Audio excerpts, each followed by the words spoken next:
नमस्कार, मैं संजय सनम। साधु के परिधान में असाधु की पहचान क्यों ज़रूरी है।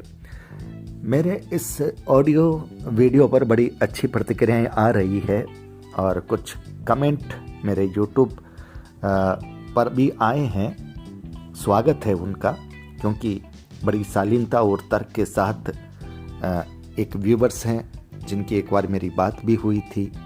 उन्होंने आरोप लगाया है मुझ पर कि आपको फाइनेंस कौन करता है, आप सबूत के साथ बात कीजिए, आप तेरापंथ की बात कर रहे हैं। जहाँ तक मुझे याद है कि मैंने अपने ऑडियो में तेरापंथ का जिक्र नहीं किया।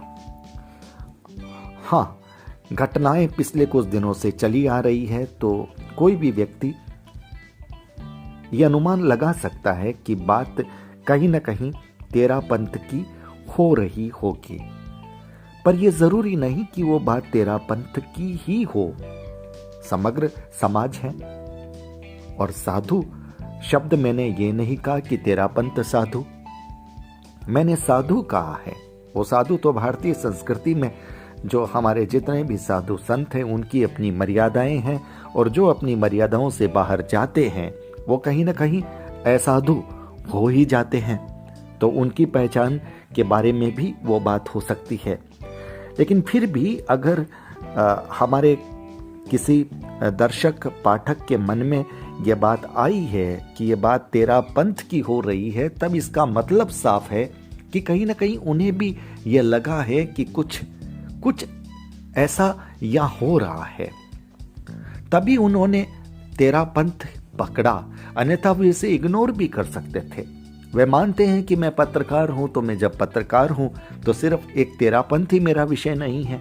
जैन समाज भी बहुत बड़ा है, और जैन समाज के इतर दूसरे समाज भी बहुत बड़े हैं। इसलिए अगर उन्हें यह लगता कि हमारे तेरापंथ में तो ऐसी कुछ बात है ही नहीं, तो फिर वो इस बात की चर्चा भी नहीं करते, वो इसे इस रूप में लेते भी नहीं।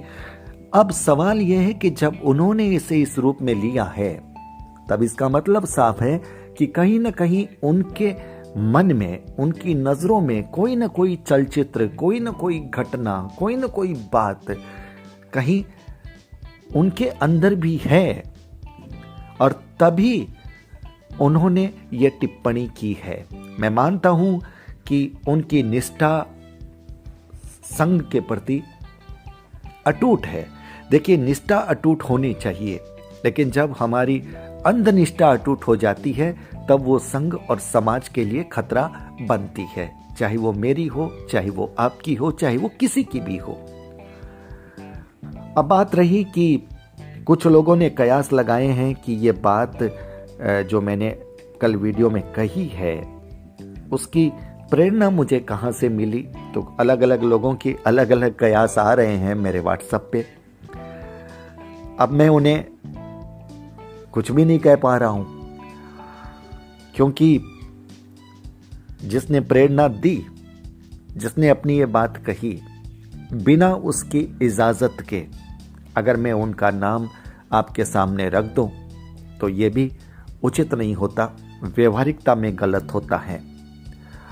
फिर भी मैं कोशिश करूंगा उन सज्जन से बात करके उनसे इजाजत लूंगा कि मैं आपका नाम पटल पे रखना चाहता हूं, क्योंकि आपका विचार लोगों को बहुत अच्छा लगा है और उसी विचार को मैंने प्रस्तुत करने की कोशिश की है।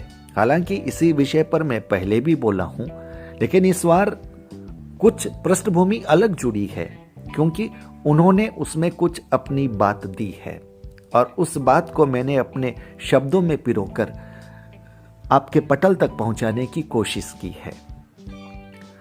तो उनका नाम मैं भी देना चाहता हूं, लेकिन इसमें उनकी इजाजत जरूरी है, और वो जैसे ही मिलती है मैं अगले वीडियो में वो बात नाम के साथ आप तक लाने की कोशिश जरूर करूंगा।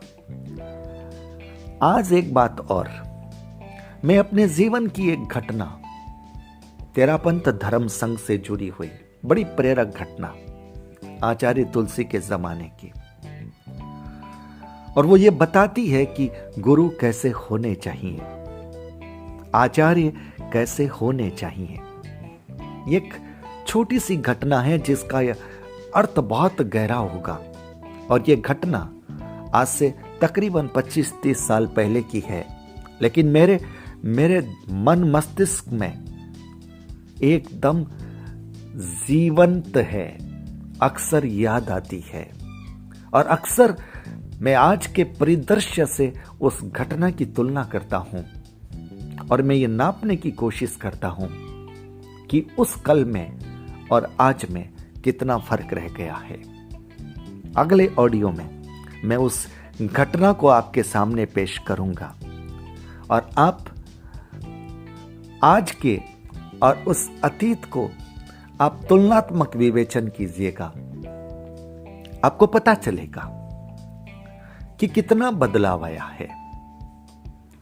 मैं मानता हूं कि हर गुरु की, हर आचार्य की अपनी शैली होती है, अपना अंदाज होता है।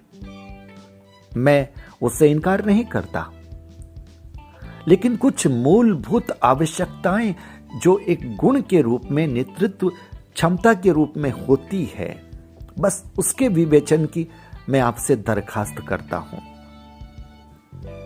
आचार्य तुलसी के उस दौर को,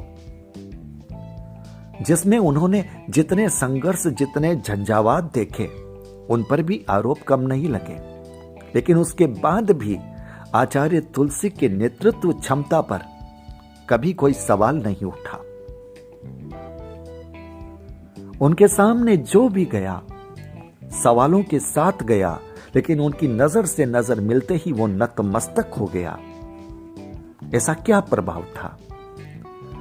खाली प्रभाव की बात नहीं होगी, मैं बात करूंगा आचार्य परवर छोटी से छोटी बात पर कितना ख्याल रखते थे। और कुछ बातें ऐसी होती है दोस्तों, जब उस वाक्य के केंद्र में आप होते हैं और जब घटनाएं इस तरह से घूमती है, तब उस वक्त की जो भी क्रिया प्रक्रिया होती है वो आपके मनमानस में हमेशा हमेशा के लिए इंगित हो जाती है। यह घटना आपको यह भी बताएगी कि साधु भी इंसान होते हैं, सही है, उनसे भी भूलें हो सकती है। वो कोई आसमान से उतरे फरिश्ते नहीं होते, हम में से ही निकले होते हैं, उनसे भी भूलें होती है। लेकिन कुछ ऐसे होते हैं जो भूलों की प्रायश्चित कर लेते हैं, और कुछ गुरु सार्वजनिक मंच पर उनकी भूल उन्हें पकड़ा देते हैं और तुरंत निर्णय सुना देते हैं, उन्हें याद दिला देते हैं। अब यही तुलना आपको करनी है मेरा अगला ऑडियो सुनने के बाद। YouTube पर हमारे जिन व्यूवर्स ने जो कमेंट दिया, मैं उनके लिए शुक्रिया अदा करता हूं। मैं उनकी निष्ठा में उनकी आस्था को प्रणाम करता हूं। मेरा उन पर कोई आक्षेप नहीं है, लेकिन हां,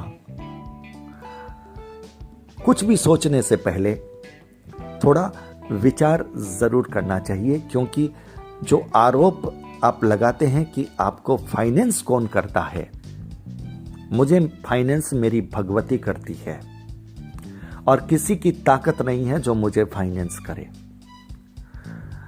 बुद्धि सरस्वती देती है, फाइनेंस और शक्ति भगवती देती है, जो शक्ति का प्रतीक है और सच्चिया मां है, मेरी इष्ट अधिष्ठात्री देवी।